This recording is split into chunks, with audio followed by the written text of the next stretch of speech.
All right, today we're going to tackle a huge one. A poem that, believe it or not, is over 100 years old but feels like it could have been written yesterday. We are diving deep into T.S. Eliot's The Love Song of J. Alfred Prufrock. This thing absolutely nailed the anxiety of the modern world, all by zooming in on one guy who just can't seem to ask a question. You know that feeling, right? When you overthink something so much you get completely stuck in your own head, weighing every single what if until you just do nothing?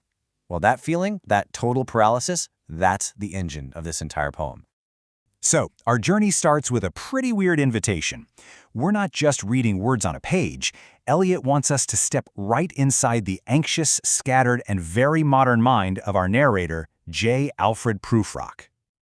Okay, right out of the gate, you know this is not your typical stroll in the park. A patient etherized upon a table? I mean, wow.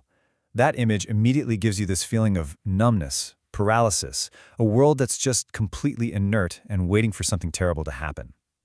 And this is the poem's brilliant central joke, really. It's called a love song, but it's actually about the total inability to love. It's a song about not being able to connect, to say what you mean, to feel anything real. It's basically an anti-love song. So the whole poem is this buildup. It's a journey, supposedly, toward asking some huge, life-altering question. But, and this is the key, his own self-doubt and fear of what people will think get in the way, and he never even tells us what the question is. Okay, so let's look at one of Prufrock's favorite tools for avoiding life, time. For him, time isn't a resource, it's a shield. It's the perfect excuse for doing absolutely nothing. He just keeps telling himself this over and over. It's his personal mantra. He creates this little bubble for himself where there's always tomorrow, always another chance. It is procrastination turned into an art form. And get this, he's not even saying there will be time to act.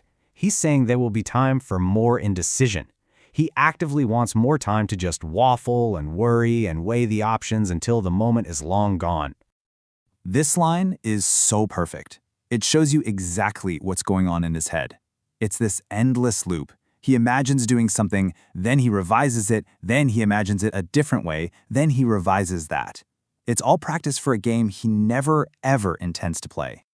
Man, this is one of the most famous lines ever written, and for good reason. It's just so devastating.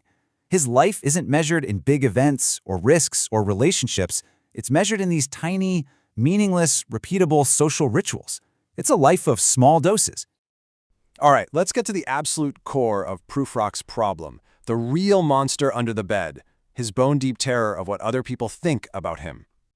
I mean, listen to that. Disturb the universe? He's not talking about starting a revolution. He's probably just thinking about speaking to someone at a party. The way he blows it up into this cosmic event, it just shows you how deep his social anxiety runs. You can see exactly how his brain works here. He's hyper-aware of his own flaws, his thinning hair, his skinny arms, and he just assumes that's all anyone else sees too.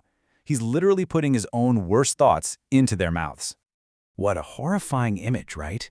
He feels like other people's judgment will just shrink him down to a simple label. He's not a person, he's a specimen, like a bug pinned to a collector's board, wriggling there for everyone to analyze. It's terrifying. So, there are these moments where Prufrock gets close, so close to actually doing something. But every single time, his imagination kicks in and immediately fast-forwards to the absolute worst possible outcome. He has this grand fantasy of saying something truly profound and important, like Lazarus coming back from the dead to reveal a great secret. But what's he actually afraid of? A simple, awkward dismissal. Someone just being like, sorry, that's not what I meant. For him, that small moment of misunderstanding is the most terrifying thing in the world. And there it is. He admits it. He knew the chance was there. He saw it. It wasn't just in his head. There was a real opportunity for something more. But it was just a flicker, and he let it go out.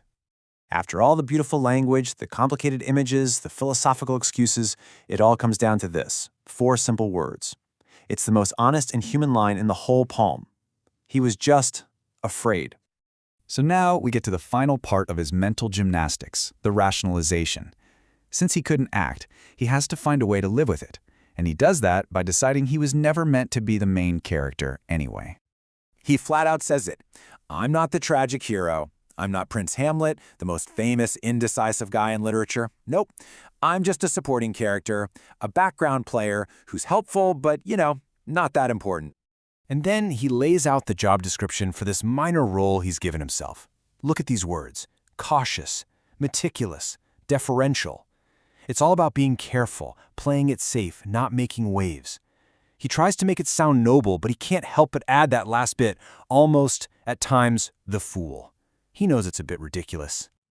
Unable to make a real connection, he just escapes into this fantasy world. He pictures these beautiful mermaids by the sea, but even in his own daydream, he's still an outsider. The mermaids are singing, but he says, "I do not think that they will sing to me."